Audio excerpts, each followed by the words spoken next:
Apparently, there isn't a single section in any corporate HR manual that covers what to do when your husband vanishes with the office flirt during the annual Christmas party. But there should definitely be a chapter explaining why saying yes to a motorcycle ride from your CEO might just turn out to be the most unexpectedly brilliant career decision you never planned on making. My name is Savannah Miller, and last Friday night at the Cortex Solutions Holiday Bash, I learned that my 7-year marriage had roughly the same structural integrity as the artificial snow scattered around the downtown Austin venue. Picture it. Me, 34 years old, standing in my best black cocktail dress beside a chocolate fountain that was seeing far more action than I had in months, while my husband, Ethan, disappeared into the December night with Chloe Sterling, our 26-year-old secretary who apparently moonlights as a professional homewrecker. You know that instant when your brain just crashes like a Windows blue screen of death? That was me right at 9:47 p.m. holding a Cosmopolitan that had gone warm as I processed the fact that my husband of 7 years had just ghosted me at our own company party. He hadn't stepped out for air. He hadn't taken a phone call. He had completely vanished with another woman, a discount Chris Angel act, except instead of making elephants disappear, he managed to make my dignity evaporate in front of 83 coworkers. The special thing about office parties is how they can turn mature professionals into gossiping teenagers faster than you can say, open bar. Within 15 minutes of Ethan's disappearing act, I had already heard 3 different accounts of what supposedly happened. The first version claimed he had gallantly helped Chloe with her coat. The second suggested she seemed upset and he had gone to console her. And then there was Janet from accounting, clearly on her 3rd cup of heavily spiked eggnog, who swore they were practically making out by the valet stand. Standing there in my favorite Nordstrom dress, the one Ethan gave me for our anniversary 6 months ago, probably while he was already planning his exit, I realized I had 2 options. I could become the tragic wife calling an Uber while crying into her designer clutch, or I could find a way to salvage what was left of both my evening and my professional reputation. That's when Daniel Hart appeared beside me, like a leather-jacketed guardian angel with questionable timing. Daniel was what most people would call distinguished, 52 years old, with silver hair that probably cost more to maintain than my monthly car payment, and a calm confidence born from turning a garage startup into a $40 million enterprise. He also had this habit of riding a Harley christened to work, which many assumed was his midlife crisis made manifest, but in Austin traffic it actually made perfect sense. Rough night? He asked, nodding toward the exit, the same one my husband had vanished through exactly 23 minutes earlier. Not that I was counting. Oh, you know, I said, somehow keeping my voice steady. Just your standard Friday evening discovery that your marriage lasts about as long as a Snapchat story. But hey, at least the chocolate fountain's still loyal. That made Daniel laugh. Not his usual polite CEO chuckle reserved for investors and board meetings, but a real laugh, deep and genuine, one that made nearby conversations pause. You need a ride home? He offered. I've got the bike outside and something tells me you could use the fresh air. Ordinarily, climbing onto your boss's motorcycle in a cocktail dress would sit somewhere between reckless and career-ending on the professional judgment scale. But this wasn't an ordinary night. These were the kind of circumstances where your husband just vanished with the secretary, and normal rules no longer applied. You know what? That actually sounds perfect, I heard myself say, because clearly my evening couldn't get any stranger. Famous last words. The walk to Daniel's Harley turned into its own entertainment. Half the party gravitated toward the massive windows to witness the unfolding spectacle, phones in hand, eager to immortalize the scene for every group chat in Austin. Daniel handed me a leather jacket that smelled faintly of expensive cologne and adventure. Keep it, he said casually, passing me a helmet as well. Ever been on a bike before? Does riding the mechanical bull at Cowboys Red River count? I asked. Not even close, he replied. Just hold on tight and lean with me on the turns. Climbing onto the back of that Harley in my cocktail dress and heels felt like stepping into an alternate version of myself. One that didn't spend 20 minutes analyzing every decision before making it. The engine roared to life, muffling whatever rumors were already forming behind those windows. As we pulled away from the curb, I caught a glimpse of faces pressed against the glass, coworkers who would likely spend the entire weekend crafting theories about what they'd just seen. Little did they know they were about to get enough material to gossip about for months. The ride through downtown Austin on that cold December night turned out to be exactly what I needed. The air was sharp enough to clear my head. The city lights blurred like a moving therapy session, and the feeling of motion was the only thing keeping me from collapsing into stillness. But here's what I didn't know. During that 20-minute ride back to my suburban neighborhood, Daniel Hart hadn't offered me a lift out of sympathy. He had a reason. And by Monday morning, the office chatter about the CEO's motorcycle adventure would be the least of anyone's worries. Because sometimes the most devastating discoveries arrive disguised as small acts of kindness. And sometimes the best revenge begins with accepting help from the one person who already knows exactly what you're capable of, even when you don't.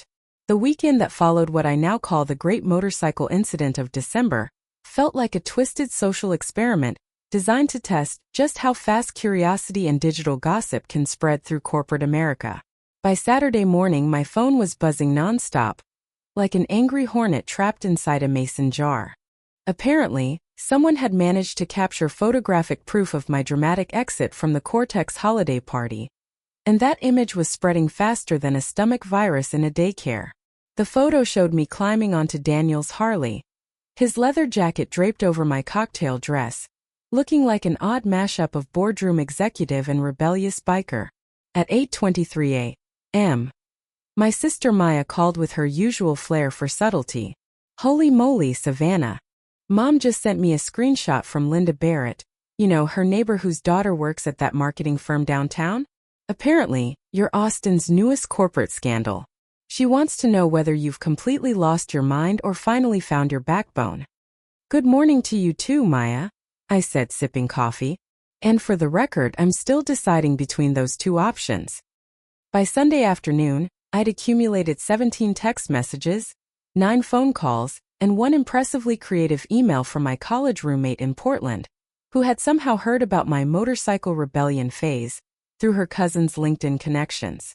The velocity of gossip in the digital age could easily power a small city.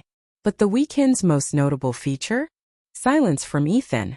Not a single message, no calls, not even one of those passive-aggressive Instagram stories he was famous for. 48 hours of complete radio silence. As if he'd been abducted by aliens specializing in the removal of inconvenient husbands from suburban marriages. When Monday arrived, it did so with all the grace of a freight train carrying judgment and speculation. I spent an extra 20 minutes on my makeup, because if you're destined to be the subject of every conversation, you might as well look flawless while enduring it. I chose my navy blue power suit, the one that made me look capable of negotiating both peace treaties and hostile takeovers without breaking stride. Walking into the Cortex building felt like stepping into a wildlife exhibit where I was both the main attraction and the hunted. Conversations in the lobby died instantly, replaced by the exaggerated sound of keyboard clicks and shuffling papers, the universal soundtrack of people pretending they hadn't just been dissecting my personal life. Tessa from Human Resources practically sprinted to the elevator to meet me, her face glowing with the curiosity of someone elected spokesperson for the entire company. "Savannah, how was your weekend?" she asked brightly, every word dripping with restrained excitement. "I heard you and Daniel had quite the adventure Friday night."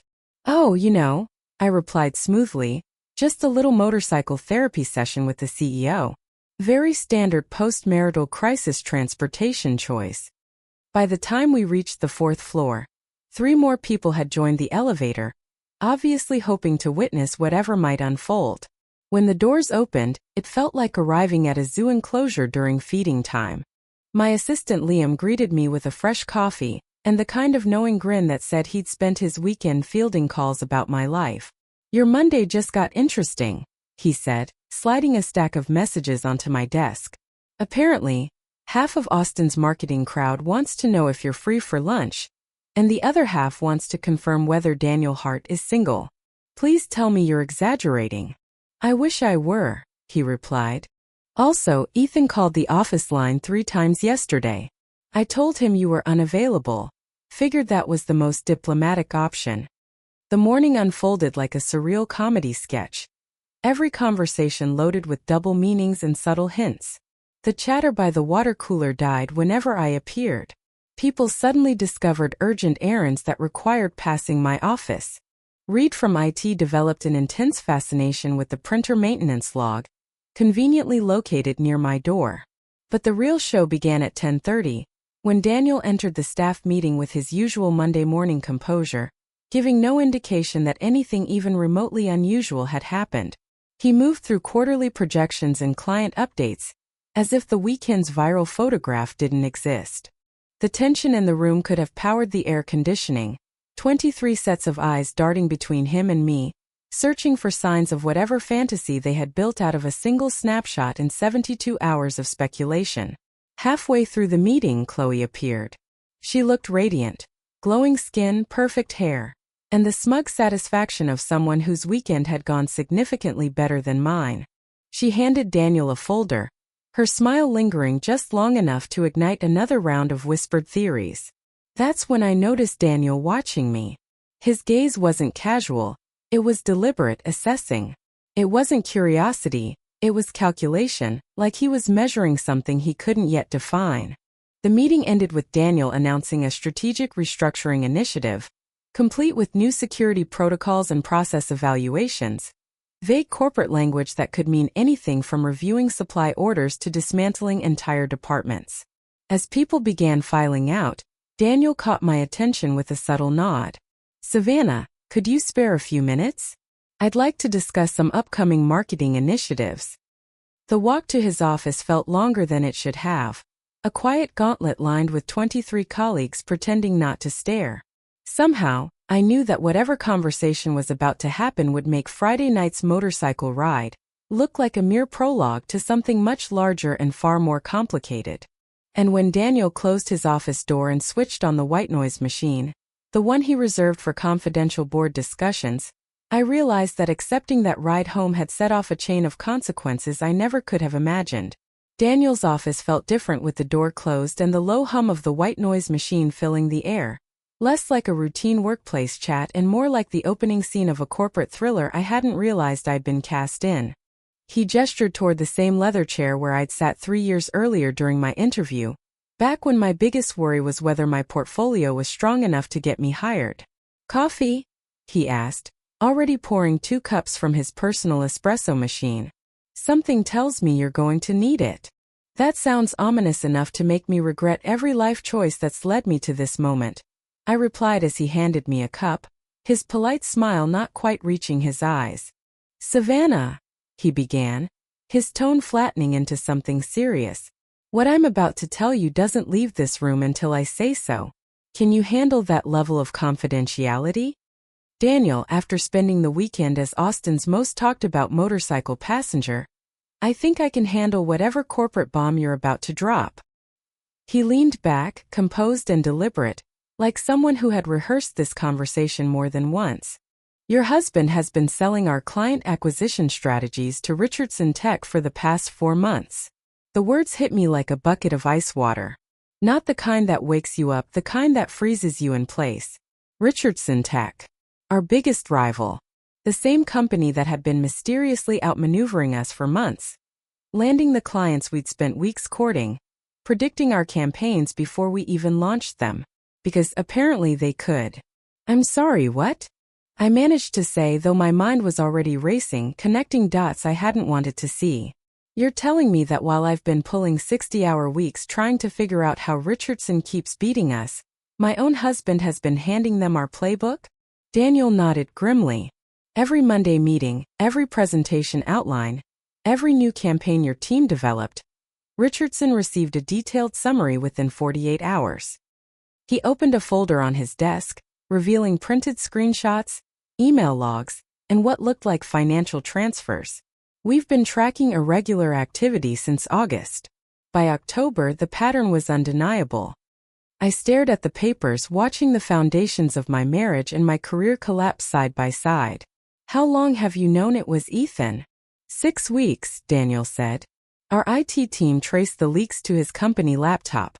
He's been forwarding confidential files to a personal email account. then transferring them through an encrypted messaging system. He paused, his voice tightening. And he wasn't working alone. He's been using Chloe as his courier. The coffee trembled in my hand as the puzzle pieces began to fit. The late-night client dinners. The weekend business trips that kept multiplying. Chloe's uncanny awareness of internal updates before they were announced. She's been acting as the messenger, I said quietly, passing my department's work to our biggest competitor. And I've been sitting in meetings wondering why we're always playing catch-up. Daniel nodded, sliding another document toward me.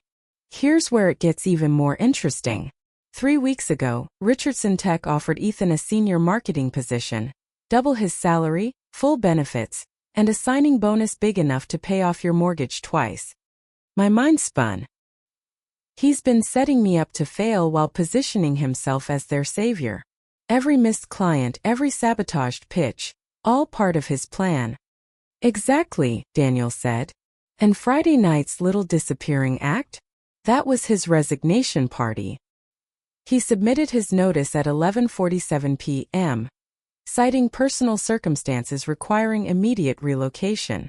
Effective immediately. The audacity was almost breathtaking. Ethan hadn't just cheated on me. He had systematically dismantled my professional credibility while constructing his escape route. Every morning I'd kissed him goodbye. He'd been walking into work to undermine everything I'd built. Why tell me this instead of just firing him? I asked finally, my voice tight. Daniel's expression shifted, something between respect and calculation. Because Richardson Tech doesn't know that we know. They're expecting Ethan to start next Monday with a full breakdown of our first quarter marketing strategies, including the sterling manufacturing account your team's been pursuing for 8 months. They plan to submit a competing proposal this Thursday. Something cold and sharp replaced the initial wave of betrayal strategy. You want me to feed them false data. I want you to feed them through Ethan and Chloe, Daniel confirmed, opening another drawer and pulling out a thick folder. This is our complete marketing strategy for sterling manufacturing. Detailed, impressive, and 100% fake.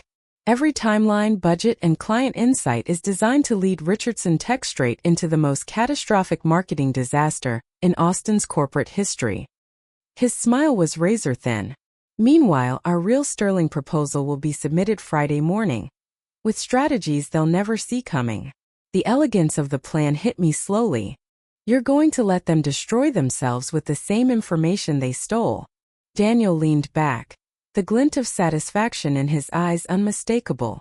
We're going to let them hang themselves, Savannah, because this isn't just about stopping the leak. This is about showing what happens when people underestimate both you and this company, Daniel said, his voice calm but edged with steel.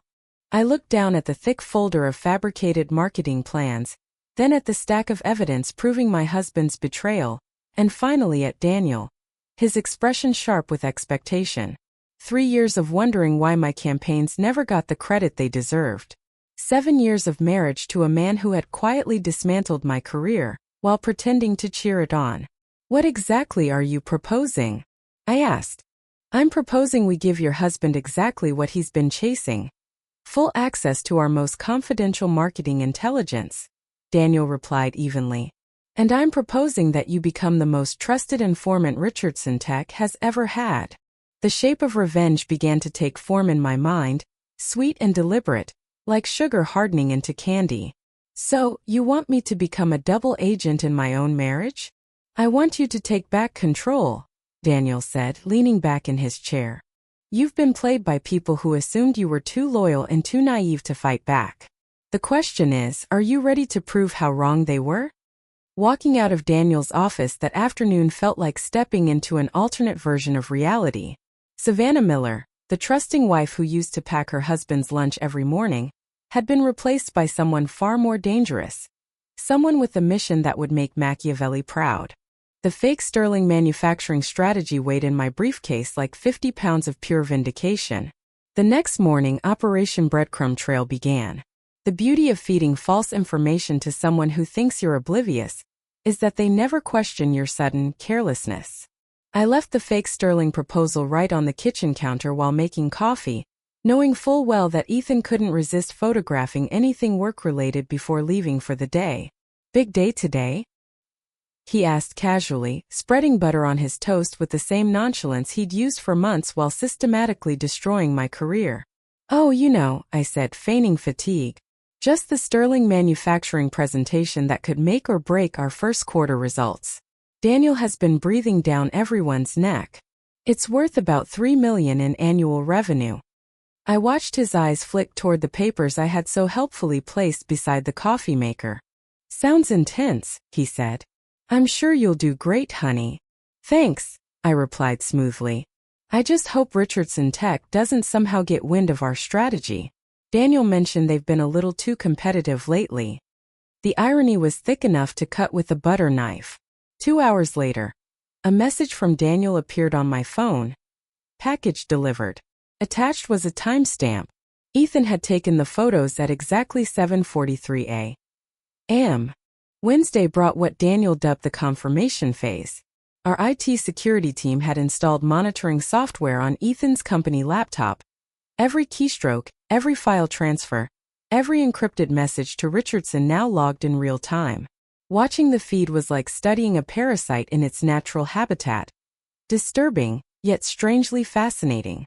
The fake timeline lists Sterling's campaign launch in March. Daniel told me later that afternoon during what he casually referred to as a budget meeting but was, in truth, a war room session. The actual launch is January 15th. Any proposal referencing March will instantly expose their ignorance. His grin was surgical. Richardson Tech is about to submit the most expensive misunderstanding in Austin's marketing history. Thursday arrived with the giddy anticipation of Christmas morning. If Christmas involved watching your enemies walk straight into a professional catastrophe. Richardson Tech submitted their proposal at 2:47 p.m., complete with projections, recommendations, and timelines that perfectly showcased their manufactured incompetence. At 4:15 p.m. on Friday, Daniel and I submitted our real proposal, a masterclass in market analysis, client psychology, and timing so precise it made Richardson's document look like a high school project. The following Monday, the fallout exceeded even my most vindictive hopes. The CEO of Sterling Manufacturing called Richardson Tech's proposal insulting in its ignorance and entirely detached from our company's actual goals. They singled out the March launch date as proof that Richardson clearly didn't understand our business model. And that was when the story took a delicious turn. Realizing they had been deceived, Richardson Tech launched an internal investigation and unearthed everything. Ethan's financial transactions, the encrypted communications, every piece of evidence documenting his information for cash operation. His career in Austin's marketing scene ended before it even began. Richardson Tech terminated him before his first official day, noting that hiring someone proven willing to betray their previous employer was, even for them, an unacceptable risk. They also withdrew their offer to Chloe, who had been promised a coordinator position as part of Ethan's recruitment deal. Meanwhile, Cortex not only secured the Sterling Manufacturing account, but exceeded expectations so completely that the client extended our contract to include their entire Southwest expansion initiative. $3 million in annual revenue transformed into $8 million over 2 years. On Tuesday, Daniel called an all-hands meeting, one that would go down in Cortex history as the day everything changed. Daniel announced the Sterling victory with the commanding tone of a man unveiling a battle won through strategy rather than luck. He praised the marketing department for its innovative intelligence gathering methods and revealed that the recent corporate espionage attempts had been dismantled through what he described as strategic counterintelligence operations. Then came the moment I hadn't realized I'd been waiting for. Effective immediately, he said, Savannah Miller is promoted to Vice President of Strategic Marketing, with oversight of all client acquisition initiatives and competitive intelligence operations. The conference room erupted in applause, a roar of vindication, recognition, and poetic justice all rolled into one. Tessa from HR looked like she'd just witnessed divine intervention. Liam flashed me a knowing thumbs up that made me suspect he'd been aware of more than he ever admitted. Even Chloe, packing her things that afternoon, gave me a reluctant nod that tasted like victory. But the true satisfaction didn't arrive until Wednesday evening, when Ethan appeared at the house to collect his belongings. He found me in the kitchen, wearing my new VP badge and reading 2 termination letters, one from Richardson Tech and one from Cortex's legal department. "Savannah, I can explain," he began. "Oh, I'm sure you can," I said evenly. "But here's the thing, Ethan, I already know. The information leaks, the fake client dinners, the promotion you thought you'd earn by sabotaging my work. I also know Richardson is considering suing you for fraudulent misrepresentation. And your job prospects in Austin marketing? Let's just say they're about as bright as a snowball convention in July." He stared at me like he was seeing a stranger, which in a sense he was. The wife who once packed his lunches had evolved into someone who had learned to play chess, while he was still confusing checkers for strategy. "How did you figure it out?" he finally asked. "Turns out," I said, "when you stop underestimating people, they stop letting you treat them like they're stupid." 6 months later, I sit in my corner office. Yes, corner office. Complete with skyline views of Austin and a coffee machine that doesn't require quarters. It's funny how one motorcycle ride can rewrite your understanding of loyalty, trust, and the mechanics of revenge. The VP title came with surprises. A salary that makes my old mortgage seem trivial, a parking space with my name on it, and the kind of professional respect that, ironically, required burning down my husband's career to achieve. The irony isn't lost on me. It took becoming a corporate spy to finally be recognized for my marketing brilliance. Ethan's situation, meanwhile, reads like a cautionary case study in betrayal. After Richardson fired him, word spread quickly through Austin's small marketing network. He learned that betraying both your company and your wife leaves you with fewer career options than you'd find on a fast food job board. Last I heard, he'd moved back to Dallas to live with his mother, describing his life as entrepreneurial opportunities. LinkedIn, however, lists him as unemployed since February. The divorce was refreshingly simple once Daniel's evidence of corporate espionage surfaced, especially since Ethan had used marital assets, including our home internet and the laptop I'd helped him buy, to commit industrial sabotage. Judges, it turns out, take a dim view of husbands funding their crimes with community property. I kept the house, the car, and most importantly, my dignity. As for Chloe, she landed at a boutique firm in Round Rock. Word through the professional grapevine says her new employers enforce ironclad confidentiality policies, a ripple effect of the corporate scandal she helped ignite. My little espionage operation apparently became a case study across the Austin marketing world, a reminder that underestimating the support staff can be fatal. Daniel and I kept things strictly professional, though our partnership evolved into one of the most powerful collaborations Cortex had ever seen. The sterling victory led to 3 additional acquisitions, 2 industry awards, and a company culture that finally rewarded strategic thinking instead of dismissing it. Daniel still rides his Harley to work, only now it's parked beside my BMW in the executive garage. The gossip mill eventually moved on to fresher scandals, like the accountant on the 3rd floor who funded his crypto habit with company funds. But sometimes, new hires still whisper about the infamous motorcycle incident. I've learned to let them. The legend serves me well, it keeps people guessing. The greatest lesson from all of this wasn't about revenge, though I won't deny it was exquisitely satisfying. The real revelation was understanding that being underestimated is only a weakness if you accept the limits others place on you. For 7 years, I let Ethan convince me that my setbacks were due to bad timing, market fluctuations, or inexperience. I believed him when he said I just wasn't ready because I trusted him. But sometimes the person closest to you is the one most invested in keeping you small. Ethan needed me to fail so he could feel like the successful one. That's the irony. My struggles validated his fragile sense of superiority. But the truth is, the motorcycle ride that changed everything wasn't really about transportation or Daniel's sympathy. It was about one capable person recognizing potential in another, and choosing to bet on that potential instead of believing the story everyone else had already written. Now, when people ask me what revenge looks like, I tell them this. It's not just living well. It's living so well that your enemies have no choice but to watch you thrive using the same talents they once dismissed. Success tastes sweetest when it's seasoned with the tears of those who underestimated you. And if anyone ever offers you a motorcycle ride after your husband disappears with his secretary, take it. You might just discover that it's the beginning of your greatest plot twist yet.